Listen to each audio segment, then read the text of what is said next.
Melbourne Knights returned to league action for the first time since their FFA Cup match in Brisbane when it faced Heidelberg United in round 21 NPL Victoria action on Sunday afternoon at Knight Stadium. The match would be the last in a turbulent period for Andrew Mart's men, with the team from Summer Street completing their third game in the space of 8 days. The fixture was also the second meeting of the two sides this season, with the Burgers claiming a 1-0 victory in the previous encounter. Knights head coach Andrew Marth made 4 changes to his last NPL Victoria squad that drew with Goulburn Valley Suns 8 days ago, with the most notable inclusion being the return of club captain Ben Suri. Suri missed 4 games while overseas, including last Tuesday's FFA Cup game, with the vice-captain Marijan Cvikovic dropping to the bench due to the skipper's start. Marth was also forced into 2 other changes, with goalkeeper Chris May and youngster Jordan O'Doherty given red cards in the club's 3-1 loss to Olympic FC. New rules introduced on the eve of the Cup meant that all suspensions throughout Australia would be served in the next competitive game, regardless of where they were accrued. Filling the void left by the 2 suspensions were Michael O'Farrell and Leo Athanasio. For Heidelberg United, their coach made 2 changes to his side that drew away at Green Gully on Wednesday in the midweek round, with Stephen Pace and Les Dumbalis dropping out of the squad altogether. Both men were substituted in their midweek game against Gully, with Dumbalis taken off in favour of Jordan Wilkes, who took place in the starting 11 against Melbourne Knights. The home side got things underway in what was a lacklustre first period, with both the Knights and Heidelberg struggling to create clear-cut goal-scoring opportunities in the opening half of football. In the 5th minute of play, the Burgers fashioned the game's first chance when a floated ball to the back post picked out Kane Shepherd, who managed to cut inside and put a shot just wide of Michael O'Farrell's near post.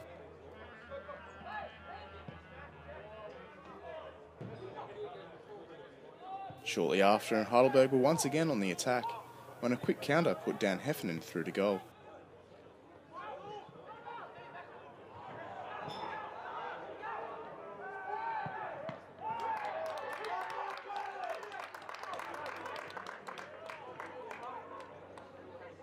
A good first save for O'Farrell, who makes his full debut for the Knights in Chris May's absence.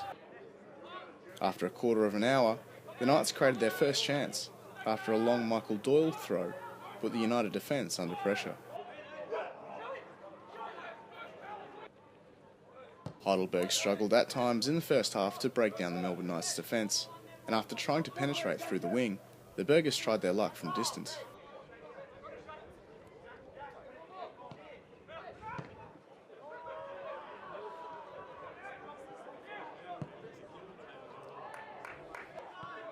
On the 20-minute mark, away supporters had hearts in mouths when a dangerous Torrens cross forced Griffin McMaster off his line, who struggled to get a decent punch on the ball, but the United defenders cleared to prevent a follow-up shot.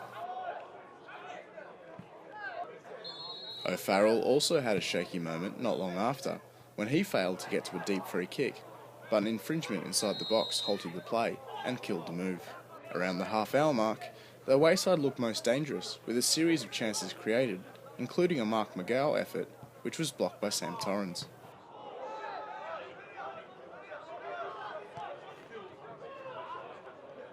Seconds later, and it was Dan Heffernan who forced a save from O'Farrell, when another square ball opened up space for the Burgers man to shoot.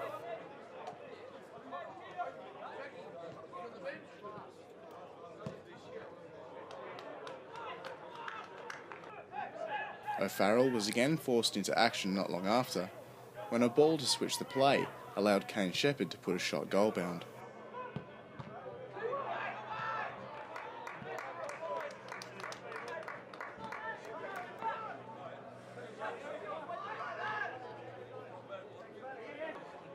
But it was the Knights who featured in the last highlight of note before the interval, when Daniel Višević was played through to goal.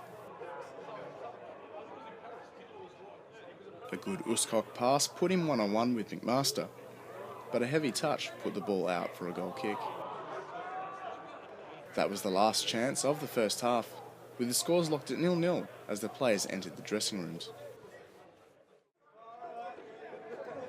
5 minutes out from the break, and Heidelberg were almost gifted a goal when a poor pass in the Knights' defence gave away possession for Costa Kanakaris to shoot. But O'Farrell's arguably best save came 10 minutes into the second half, when a bullet from Dan Heffernan was destined for the bottom left corner.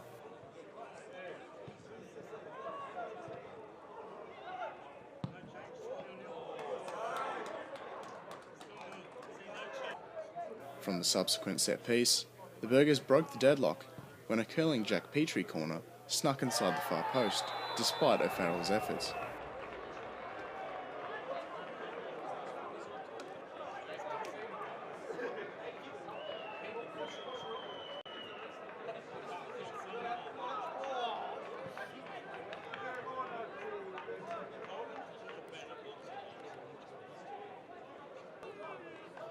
Andrew Marth didn't hesitate in responding to the goal and brought on Marijan Svitkovic for Daniel Višević in the midfield. The Knights went inches away from equalising just before the hour when a Ben Suri free kick was cleared just over the bar.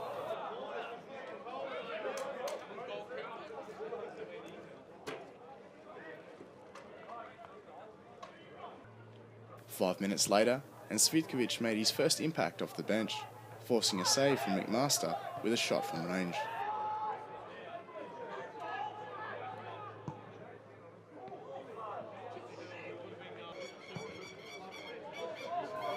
But despite their chances since conceding, the home side again found themselves on the back foot with not much time remaining.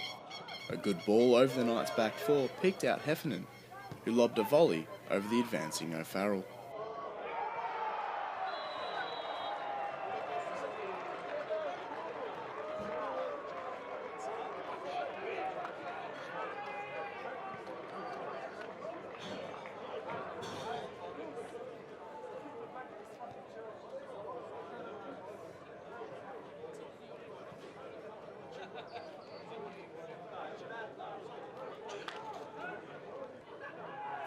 Almost immediately from the restart, the Knights were able to create their best goal-scoring opportunity of the match, when Milan Batur was able to fire off a shot inside the box.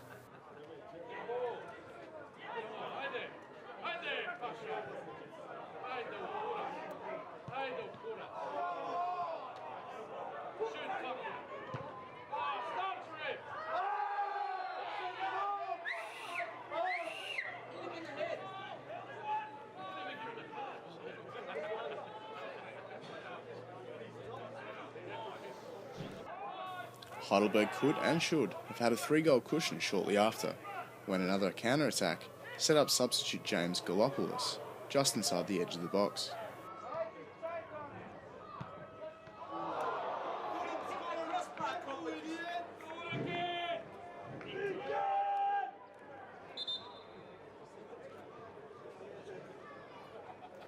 But 2 goals were all that the away side needed. 2-0 it finished, with the Burgers completing the league double over the Knights, with goals from Jack Petrie and Dan Heffernan, both from inside the second half. Andrew Marth's men now travel to Port Melbourne on Friday night, in what is an important game for both sides, who will be looking to stay clear of the 2 bottom teams. Knights captain Ben Suri spoke to media after the frustrating loss. Benny, can you just give us your thoughts immediately after that? It's obviously a disappointing result. How did you see the game? Yeah, really disappointing, to be fair. It was not good enough, to be honest. Second half, first half we sort of got stuck in and we had a go. Neither team was particularly good. Conditions weren't great, but at least we had a go. Second half, as soon as we conceded the first goal, we lifted a little bit, but it was too late. We need to do that from the start of the game, really. Both teams struggled to sort of fashion genuine chances throughout the match. What do you put that down to? Yeah, I don't know. I don't think we got probably good enough service into our forward players or our wide players, but at the same time, they probably didn't do enough to get crosses in and hold the ball up for us. But yeah, we need to probably something we need to work on, really, playing off the front players and getting crosses in like we were a few weeks ago. The boys obviously travelled to Shepparton and then Brisbane. You obviously weren't part of that travelling group, but do you think a lot of the boys might be struggling a little bit with all of that travel? Yeah, partly maybe the travel. Some boys might be tired, but also probably the results as well weren't good. So, but you need to move on and lift yourselves up. Really, it's easy to fall into a slump now towards the end of the season. I say nothing to play for. We can still go down, so we've got plenty to play for. But you can't sort of dwell on those disappointments. You need to move on quickly. You personally, you've missed quite a few weeks now. I think it was about 4 or 5 or something. How did you find coming back in today? Yeah, I missed a few games. It's good to come back. It's good to sort of get legs going again, and I felt okay. Probably needed the game under my belt, and I wanted to go straight in to get my fitness back up as quickly as possible. But obviously, disappointing to come back into that performance. What do you think Stab is going to work on over the next week to sort of turn it around? Looking at Port Melbourne on Friday night. Oh, difficult. Game Friday night, so it's a quick turnaround, but probably train Tuesday, Wednesday, and I don't know, what can you work on? We've been working on the same things, the things that we need to be good at all season. It's basics really. It's not really things, maybe going forward, but other than things we need to work on, it's probably more attitude than anything else. We need to be much better than that second half. The Doherty Cup finals obviously within the next month. How much of the focus is on that compared to say the league? Probably people are thinking about it. It's difficult, not to think about it, but it's a few weeks off. We need to take every game as it comes. We need to get points on the board. There's no point, just looking forward to that, because you won't get in the team if you perform like this.